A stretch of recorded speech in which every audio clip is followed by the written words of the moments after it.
राधे राधे, जय श्री कृष्ण। आप सभी का स्वागत है आपके अपने चैनल श्री कुंज बिहारी पर, जहां हम आपको जानकारी देते हैं धर्मशास्त्र व्यवहार के बारे में और आपके समय का सही उपयोग करते हैं मोटिवेशनल स्टोरी से। जैसा कि आप सभी जानते हैं, कार्तिक माह शुरू हो चुका है और इसी के साथ साथ हम कार्तिक माह के महात्म्य क्या अध्याय आपको सुनाते हैं।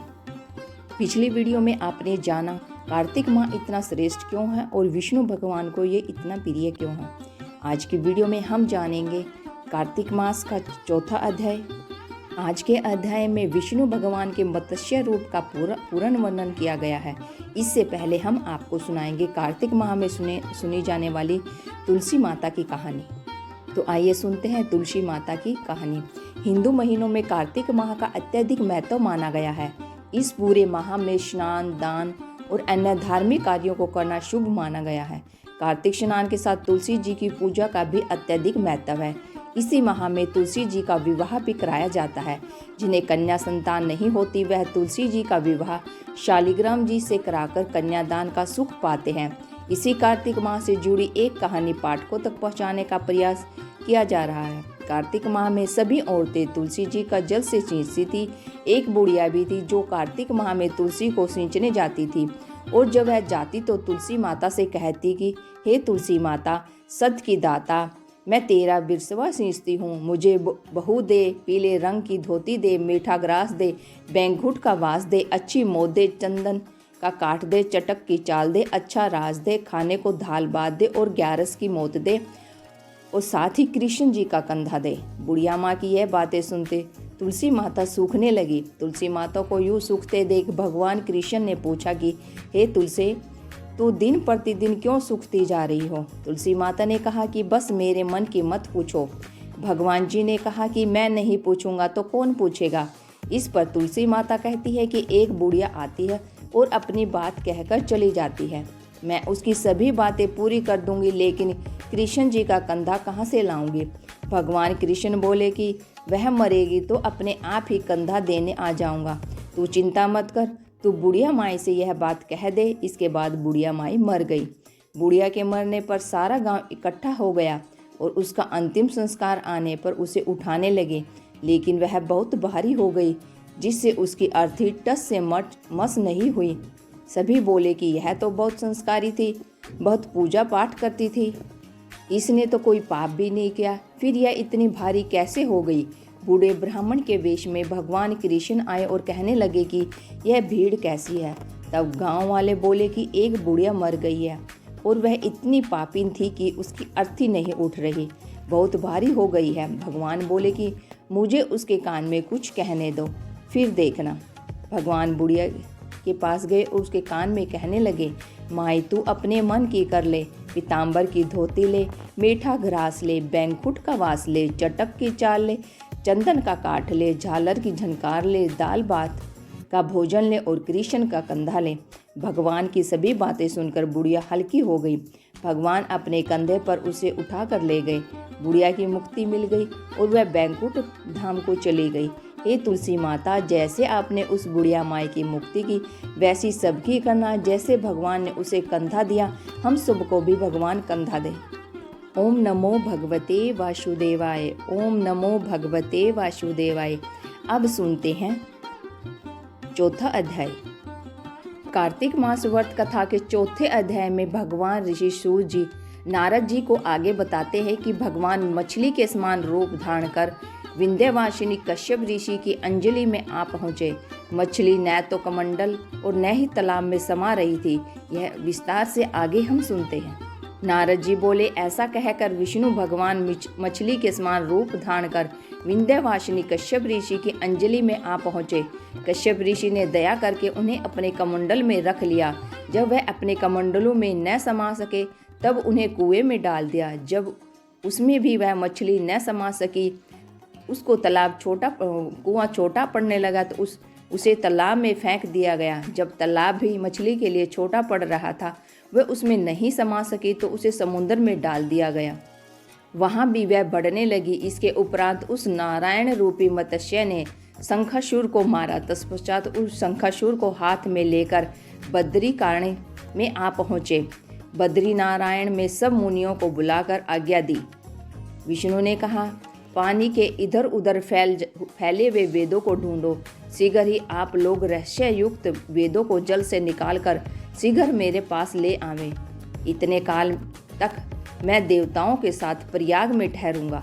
राजा पृथु से नारद जी ने कहा। इसके पश्चात अपने तपोबल से समस्त ऋषियों ने यज्ञ बीजों के सहित सब वेद मंत्रों को ढूंढ निकाला।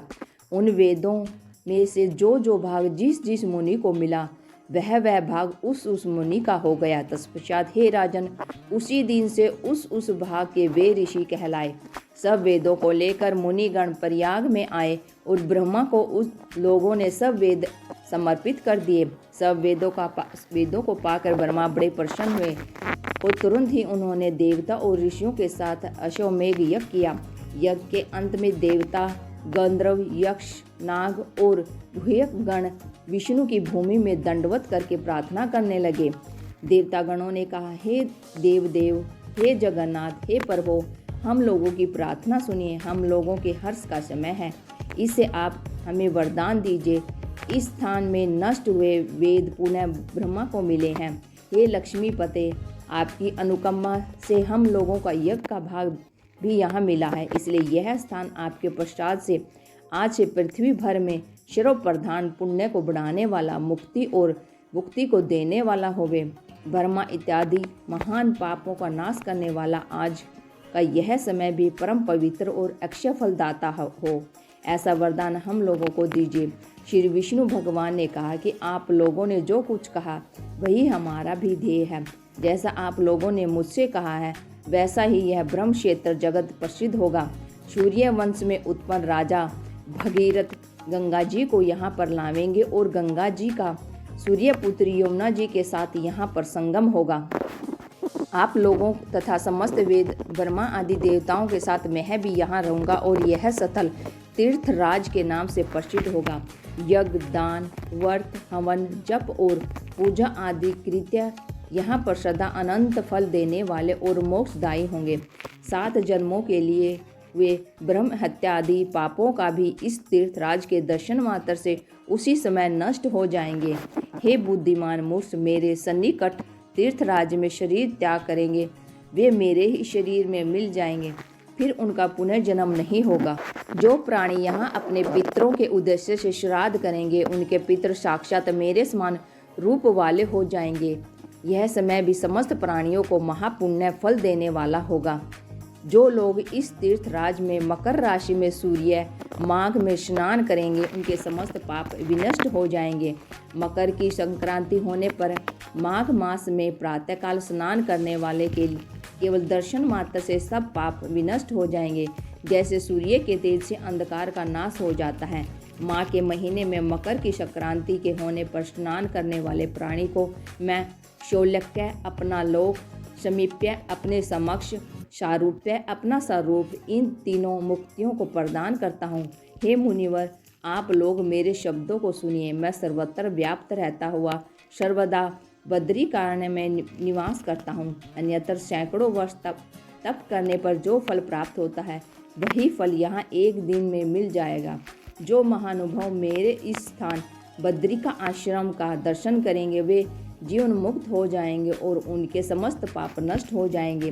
श्री सूत जी बोले कि इस तरह विष्णु भगवान उन सब देवताओं से कहकर ब्रह्मा जी के साथ भी अंतर्ध्यान हो गए और इंद्रादि देवगण भी अपने अंशों को वहीं छोड़कर अंतर्ध्यान हो गए। जो कोई प्राणी इसे शुद्ध मन से सुनेंगे तथा सुनाएंगे वे तीर्थराज प्रयाग और बद्रिकाण्य जाने के समान फल को प्राप्त हो जाएंगे। आज की वीडियो को हम यही विराम देते हैं। अगली आने वाली वीडियो में हम कार्तिक महात्म्य का 5वां अध्याय सुनेंगे। जैसा कि आप जानते हो कार्तिक मास चला हुआ है। इस मास में पूजा पाठ का दोगुना फल मिलता है, इसलिए आप सभी से अनुरोध है पूजा पाठ करें, दान करें, भजन कीर्तन करें, जिससे आपको जीवन में सभी सुखों की प्राप्ति हो। भगवान विष्णु आपकी हर एक इच्छा पूरी करे। इसी के साथ thank you watching my video. जय हिंद, जय भारत, जय श्री कृष्ण, राधे राधे।